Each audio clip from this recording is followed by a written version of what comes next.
구한 말씀 행복한 하루, 오늘도 하나님 말씀 앞에 오신 강서 공동체 여러분들을 환영합니다. 오늘 우리가 함께 볼 말씀은 호세아서 7장 1절에서 16절까지 말씀입니다. 내가 이스라엘을 치료하려 할 때에 에브라임의 죄와 사마리아의 악이 드러나도다.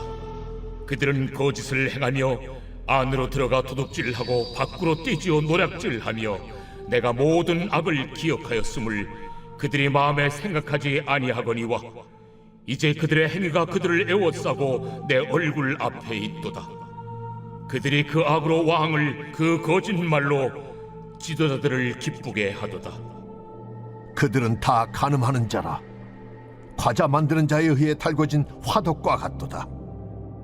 그가 반죽을 뭉침으로 바르되기까지만 불일으키기를 그칠 뿐이니라. 우리 왕의 날에 지도자들은 술의 뜨거움으로 병이 나며 왕은 오만한 자들과 더불어 악수하는도다. 그들이 가까이 올 때에 그들의 마음은 간교하여 화덕 같으니 그들의 분노는 밤새도록 차고 아침에 피우는 불꽃 같도다. 그들이 다 화덕같이 뜨거워져서 그 재판장들을 삼키며 그들의 왕들을 다 엎드러지게 하며 그들 중에는 내게 부르짖는 자가 하나도 없도다. 에브라임이 여러 민족 가운데 혼합되니 그는 곧 뒤집지 않은 전병이로다. 이방인들이 그의 힘을 삼켰으나 알지 못하고 백발이 무성할지라도 알지 못하는도다. 이스라엘의 교만은 그 얼굴에 드러났나니 그들이 이 모든 일을 당하여도 그들의 하나님 여호와께로 돌아오지 아니하며 구하지 아니하도다. 에브라임은 어리석은 비둘기같이 지혜가 없어서 애굽을 향하여 부르짖으며 아수르로 가는도다. 그들이 갈 때에 내가 나의 그물을 그 위에 쳐서 공중의 새처럼 떨어뜨리고 전에 그 회중에 들려준 대로 그들을 징계하리라. 화잇을 진저 그들이 나를 떠나 그릇 같음이니라. 패망을 진저 그들이 내게 범죄하였음이니라. 내가 그들을 건져 주려 하나 그들이 나를 거슬러 거짓을 말하고 성심으로 나를 부르지 아니하였으며 오직 침상에서 슬피 부르짖으며 곡식과 새 포도주로 말미암아 모이며 나를 거역하는도다. 내가 그들 팔을 연습시켜 힘있게 하였으나 그들은 내게 대하여 악을 꾀하는도다.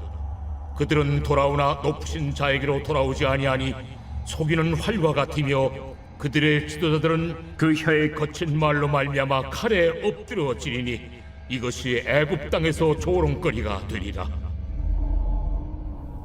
이스라엘은 지금 심각한 죄의 병에 걸려 있습니다. 더 이상 자연적으로 회복되기에는 너무나 심각한 병에 걸린 이스라엘을 하나님께서 수술을 시작하고 계시는 것입니다. 하나님께서 이 치료를 시작할수록 그들의 골마있던 죄악이 얼마나 깊고 심각했는지를 나타내십니다. 그 첫 번째 하나님의 수술대에 오르는 자들은 이스라엘 왕과 지도자들과 같은 권력자들의 죄악이 먼저 드러납니다. 북이스라엘 왕 여로보암 2세가 죽은 후 15년 동안 5번의 왕이 바뀝니다.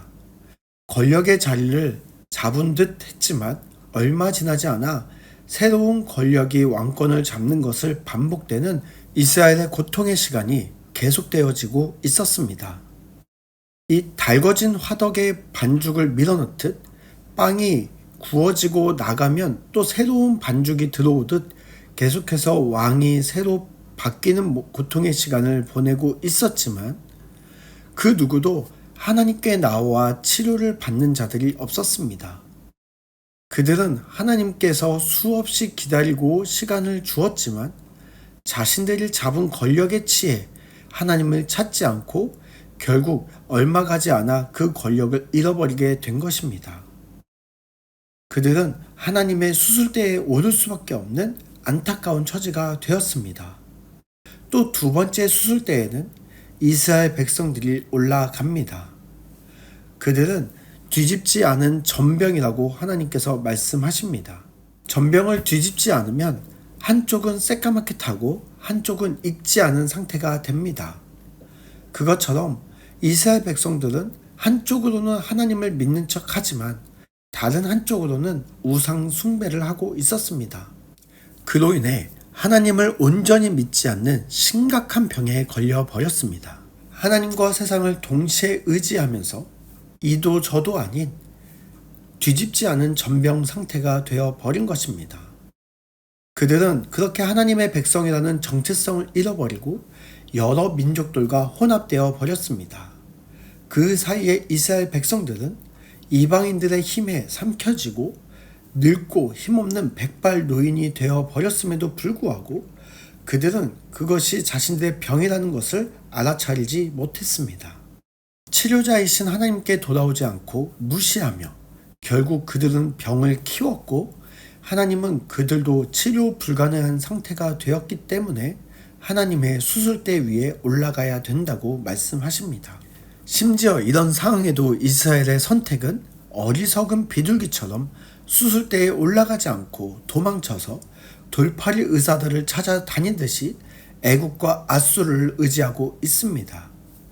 이런 어리석은 외교 정책으로 그들의 죄악은 더욱더 심각한 상태가 되어 버립니다. 결국 치료의 시간이 지나 회복 불가능한 상태가 된 이스라엘은 하나님의 수술대에 오를 수밖에 없게 되었습니다. 하나님의 심판으로 말미암아 이제 그들은 이방인들의 조롱거리가 되어 하나님의 심판을 받게 됩니다. 사랑하는 강서 공동체 여러분, 호세아에서 이스라엘 백성들의 문제를 한 가지로 말한다면 그들은 하나님을 무시하고 있다는 것입니다. 하나님을 무시하고 다른 무언가를 기대려 한다면 우리는 하나님을 향한 온전한 믿음이 아닌 뒤집지 않은 전병처럼 반쪽짜리 믿음이 되어 버립니다. 반쪽짜리 믿음은 우리로 하여금 하나님을 온전히 믿지 못하게 하기 때문에 하나님을 떠나게 하는 심각한 죄의 병에 들게 되버립니다. 오늘 말씀 앞에 우리는 하나님이 아닌 다른 무언가를 기대고 있지는 않는지 발견할 필요가 있습니다. 만약 그런 죄악이 우리 가운데 발견된다면 빨리 하나님께 부르짖고 나아가야 합니다. 하나님은 여전히 우리를 사랑하시고 치료해 주기를 원하십니다. 어리석었던 이스라엘 백성들처럼 빨간 약으로 해결될 것을 수술대에 올라갈 때까지 먼 길 돌아가지 않기를 바랍니다. 오늘 말씀에 반응하여 내 안의 문제를 빨리 발견하고 하나님께 나아가 치료를 받으시길 바랍니다. 하나님께 치료를 받고 하나님을 향한 온전한 믿음으로 하나님께 나아가는 우리 강서 공동체 모두가 되시기를 바랍니다.